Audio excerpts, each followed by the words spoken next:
Hi, everyone. Oh, my goodness. It's good to be here. And what are we talking about today? Oh, my goodness. We are talking about, is there life after death? Whew. All right.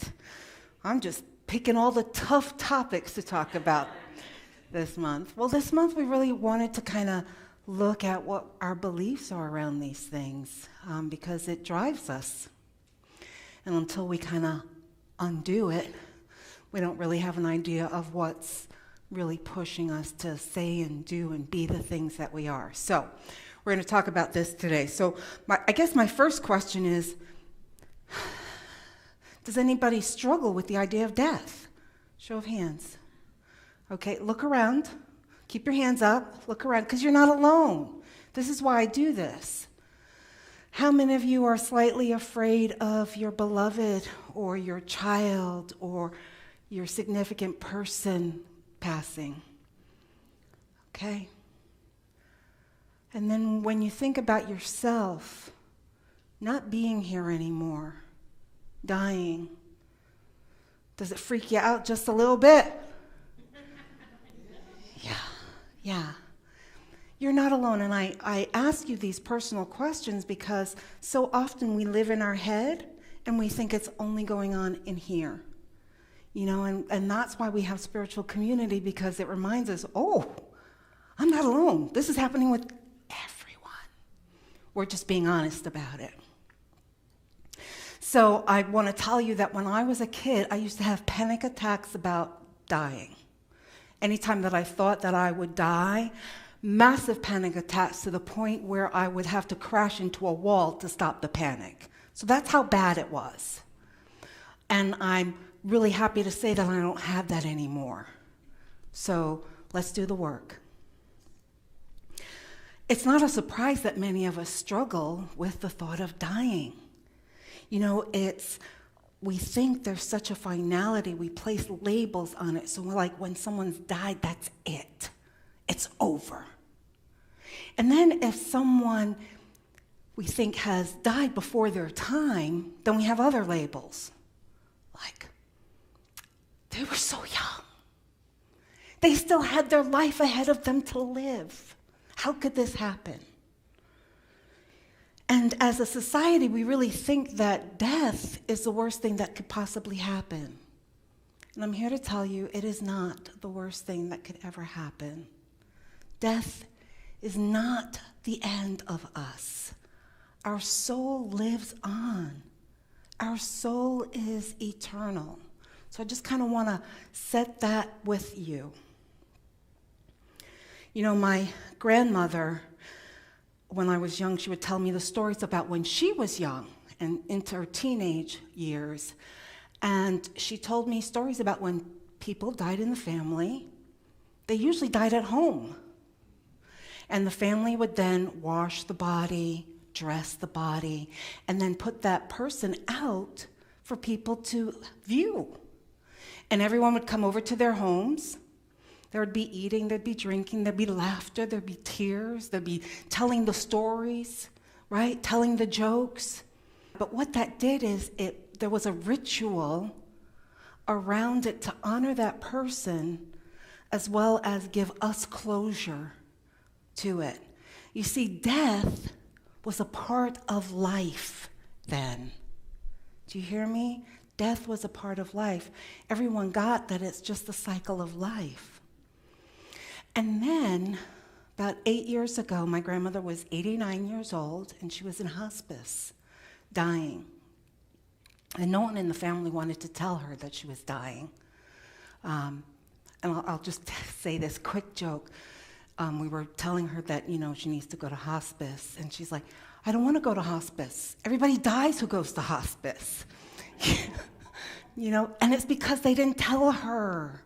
They wouldn't tell her. So I, of course, being the brave one, told her that she's dying, you know, and it was just a beautiful process of, she waited until everyone came in, you know, to say their last respects.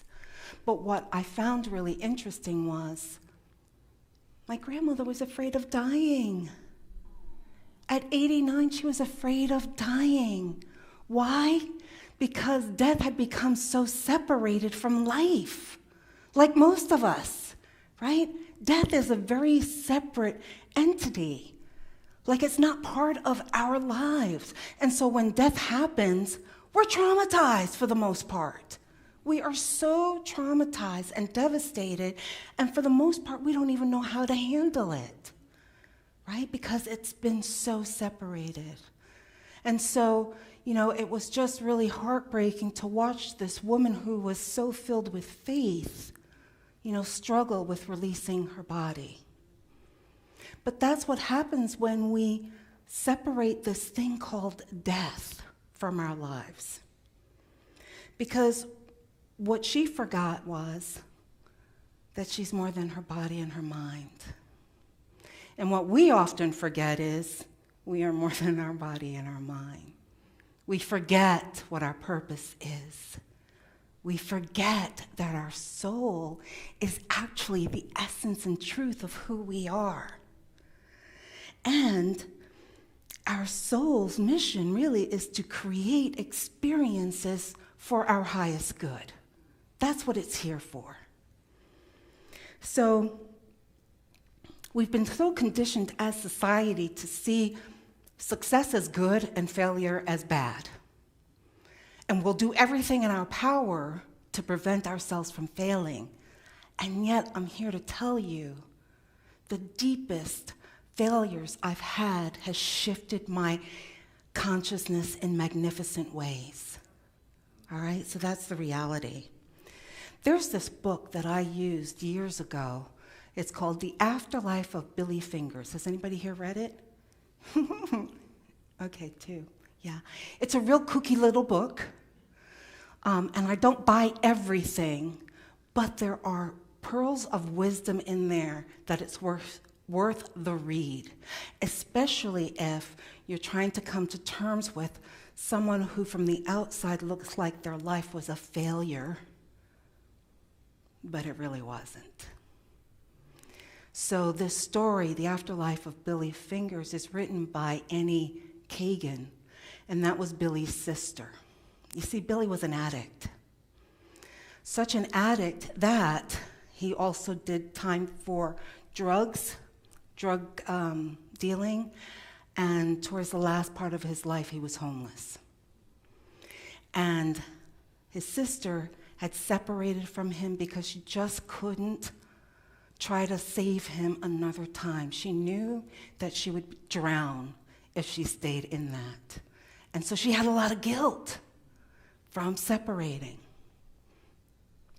So it's a wonderful story that talks about his life, death, and the afterlife. Now, for many of us, when we look at someone and we look at their lives, we'll judge them, right? That's a good life. They lived well. That's a crappy life. What a waste of life. I've heard people say that, what a waste of life. And in this story, it becomes really clear that Billy's soul journey, this was his soul's journey for his highest good. Did you hear that? Wouldn't it be amazing if we started to look at each other from that perspective instead of the label and the judgment? Right? You're on your journey. Let's bless you. Maybe we could even have compassion for ourselves. How about that? On our journey when it doesn't look the way that we think it should look, right? So it was necessary for his soul's journey. Now, I don't know about you, but I don't know what anybody's soul journey is. And I can be sure that most of us don't even know what our own soul journeys are, right? Until we become conscious. So I really recommend it if you are wanting to kind of look at life and death and those kind of things. I also used a book called The Conversations with God. Do you remember that from Donald Walsh? Neil Donald Walsh, there it is. And there's a quote that I want to share of his. And this came from a response from God about why do things happen. Each event and adventure is called to yourself by yourself in order that you might create and experience who you really are. All true masters know this. That is why mystic masters remain unperturbed in the face of the worst experiences of life, as we would define them. So this is not a green light to start blaming people for the things that are going on in their lives. Let's just be clear on that, right? That's not what this is. And I say that jokingly, but I have listened to people in New Thought spiritually malpractice on each other. You know, if you're ill, you cause that. If you've got financial difficulties, you don't have enough faith, or you don't realize the truth of who you are. That's not what this is about. This is about releasing the judgments, knowing that whatever someone is going through, there is a gift for that soul in the experience. If you can hold on to that, that will make a huge difference in our lives. So yes, we know that all souls are creators. That's what we do. That's our mission. And yet, nothing is permanent. Everything changes. Nothing lasts forever. So it's really this kind of weird dance that we have to do in creating. You know, it's like we get the house, and then it's like all of a sudden we should go in stasis because we've got the house. No, things keep moving and changing. And so humans, we try to think that we can control the things that are going on in our lives. Sometimes we have the luxury of that illusion. But my friends, it's an illusion because everything changes, and most of the time we do not have control over it. The struggle becomes when we are in resistance to change, right? And we talk about in New Thought, what we resist persists, right? So what if we flip the script? What if we embrace impermanence? Embrace it as opposed to resist it. Another book that I use for this is called The 5 Invitations. And it's written by Frank, and I don't want to say the last name because I just think I'll brutalize it. But it's a wonderful book, again, about how do we deal with death and then kind of living fully. And here he says, when we embrace impermanence, a certain grace enters our lives. We can treasure experiences. We can feel deeply, all without clinging. We are free to savor life, to touch the texture of each passing moment completely, whether the moment is one of sadness or joy. When we understand on a deep level that impermanence is in the life of all things, we learn to tolerate change better. Did you see that? We learn to tolerate change better. We become more appreciative and resilient. Now, I don't know about you, but I think some of the changes that we've been experiencing, if they were happening 3 years ago, we would all be in a fetal position, right? But we're just really just dealing with it, dealing with life on life's terms. So what do I mean by that? 2 nights ago, we have a senior dog, Romeo. We got him in January to keep company with our other girl. And as you know, she passed in June, so he's on his own. So he normally wears a diaper to bed because he's a senior. And somehow 2 nights ago, he got his diaper off. Urine all over the bed. That's right. So 5, 6 o'clock in the morning, we're up, and it's like, you know, in the past, that would have made me break down and cry. Do you know? We did our things. Graham took him downstairs. I stripped the bed, get the laundry started, and we tag team with that. And I looked at that and I thought, I didn't yell at the dog. I said, bad.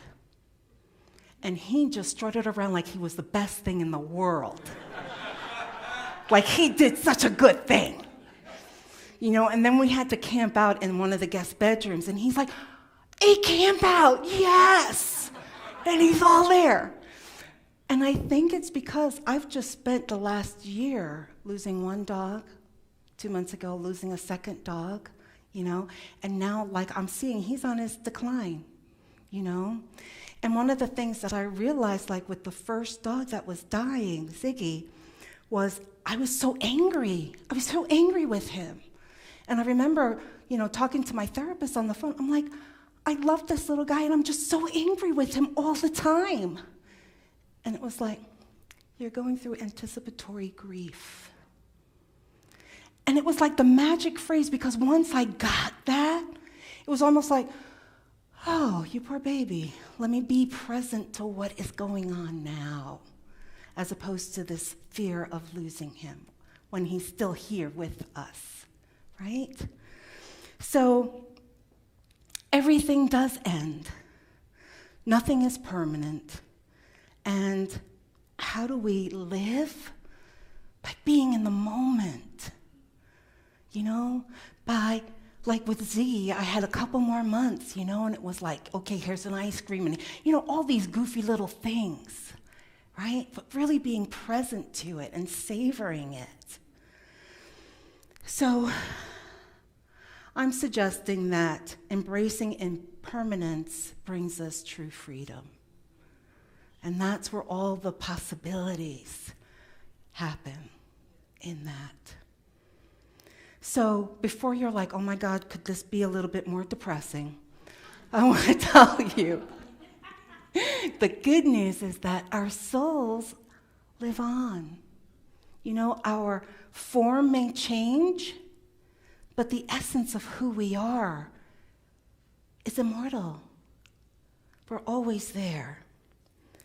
So that's the good news. Why are we here? Why do we choose to incarnate? And we really choose to incarnate to evolve. The soul's purpose is to evolve in consciousness. That's what it's here for. And the moment that the soul knows it cannot evolve any longer in our body, it releases the body. And no matter what the mind or the body thinks, it's releasing. Now, oftentimes the mind and the body have some resistance to that. Because when we're on this plane, we think the mind and the body rules us and is in charge. But it's not. The soul is in charge. So when it's time, there isn't really anything that can make the soul stay. With me? And the soul doesn't really think of this as a sad thing. The soul has really had to sacrifice to shrink into our bodies. Our souls are huge energies, and it's had to really kind of be compact and less than in this physicality that we have. So according to Walsh, we talked about that the soul never dies, that we are eternal. Well, what happens to the body?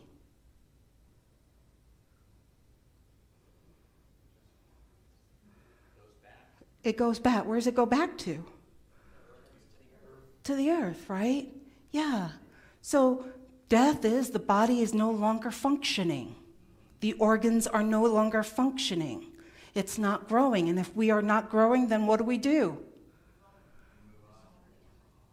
We die, yes. The body decays then. It's not necessary. So that's kind of it in a nutshell.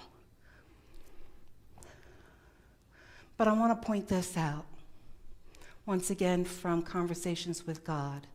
You came into this life, let me try that again. You came into this life with nothing to learn. You have only to demonstrate what you already know. In the demonstration of it, will you function it out and create yourself anew through your experience? Thus do you justify life and give it purpose. Thus do you render it holy. I thought that was really profound when I read that. And it actually sparked a conversation with Graham and myself, because I always say we're here to learn, right? And he's like, but isn't that contradictory then, if you're saying that you're here to demonstrate what you already know, right? But we are dual. We have duality. We have our humanness and we have our divinity, you know? And when we reincarnate, we don't have all those memories. And if we do somehow come through with the memories, kind of like by the age of 8, 9, we don't remember it anymore, you know? And it's kind of like, how many of you have done like therapy or something like that? Okay. So most of us talk about our mom in therapy, yes? Can we just say that? Okay, good. So you're in therapy, you talk about your mom, you're like, oh, okay, I think I have an understanding. A couple of years later, you're in therapy, you come back, there's mom again, right? But it's different, isn't it? It's on a deeper level. It's on a deeper level of knowing. It doesn't have that kind of angst to it. So I think it's the same with this process, you know, that yes, we're here to demonstrate all that we are spiritually, but in our humanity, we really have to still figure out how. How do we do that? You know, like, I think I'm really powerful. Well, I've come to believe, let's go there. I've come to believe that I'm powerful. And there have been a couple of instances where I know that I've healed someone through touch. And I know that I've done some psychic work through touch. And yet still my humanity goes, oh, I don't have that gift. I wish I had that gift. Do you hear that? That's what we're dealing with. Our humanity versus our soul knowing. And that's the exciting dance that we do throughout this. All right, so I also wanted to kind of just touch on this real quickly, the different thoughts about death and what happens after through like some of the traditional faith structures. So when I talk about the Abrahamic faith, I'm talking about Judaism, Christianity, and Islam, and it's Abrahamic because they all come from Abraham's children, supposedly. So in that, they all believe there's a soul. That is our essence.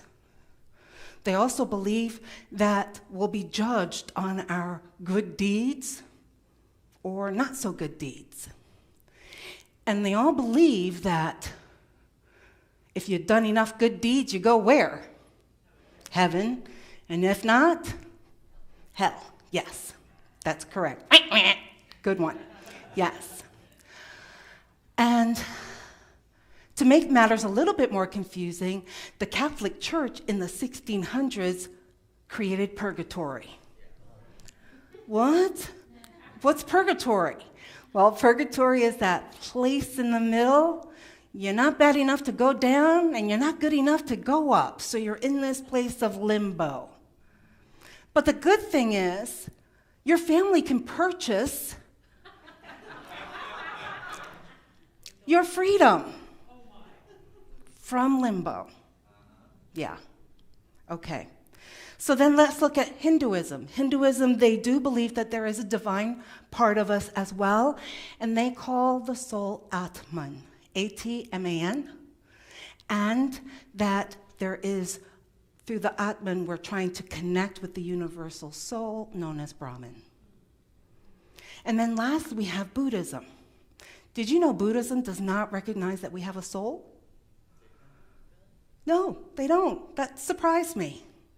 What they do believe in is that through reincarnation, which is known as samsara, reincarnation is that we can reach to a place, nirvana, enlightenment, no self, that we don't have to reincarnate anymore. That's the belief there. And they also have karma, meaning that good deeds get good deeds and bad deeds get bad deeds. With me? All right, so in traditional Christianity, there's some debate here.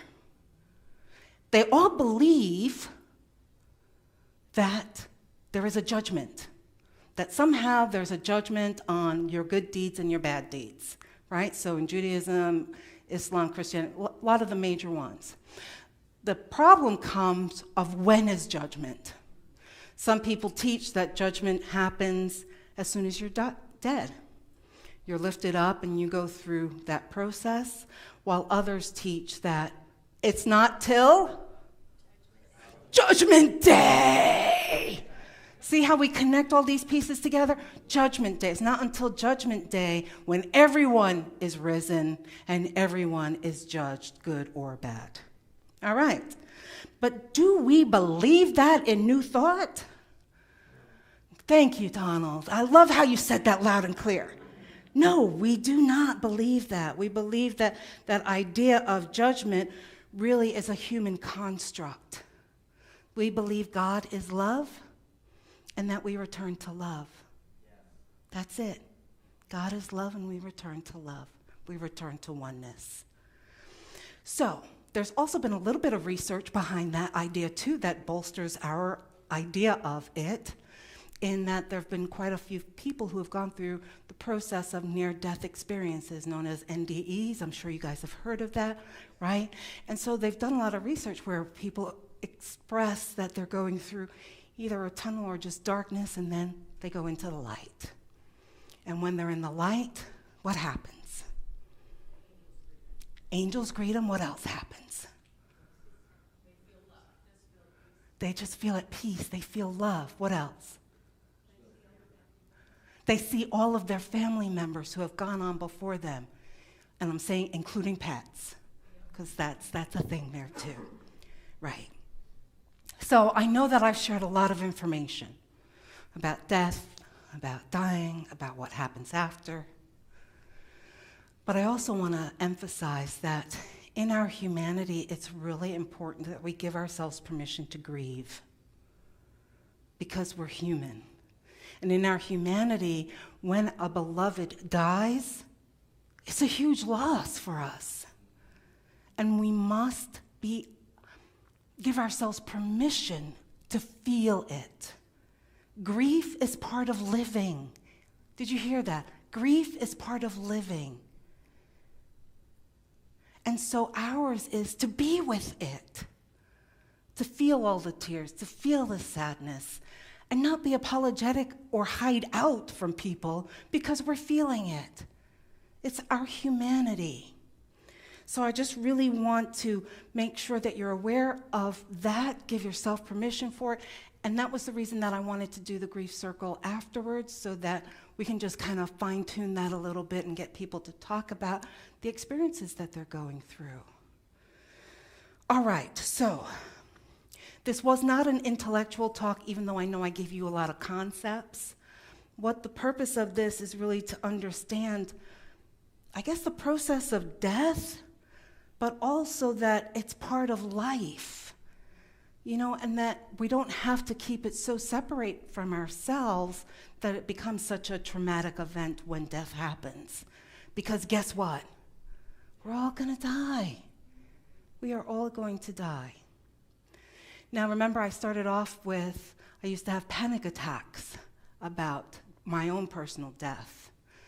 And when I went into seminary, that was probably the only main concern that I had, like, how am I going to be able to deal with this? And I did an internship as a hospice chaplain. And I have to tell you, it's the most beautiful and sacred thing to be present with someone as they're passing. You get to listen to family members who come to meet them at the end of their bed. They're talking to them, they're rising up to meet them, and there's just this glow on their face that happens at that moment. We are so much more than this. And it was like, when I went through that process, I was just like, what are you afraid of? There's nothing to be afraid of. We're just going home. We're just going back to oneness, you know? So I hope that didn't scare everyone away to never come back again. But our last talk on this series is going to be next week. You'll be like, phew. And next week we're going to be talking about Satan and hell. Do they exist?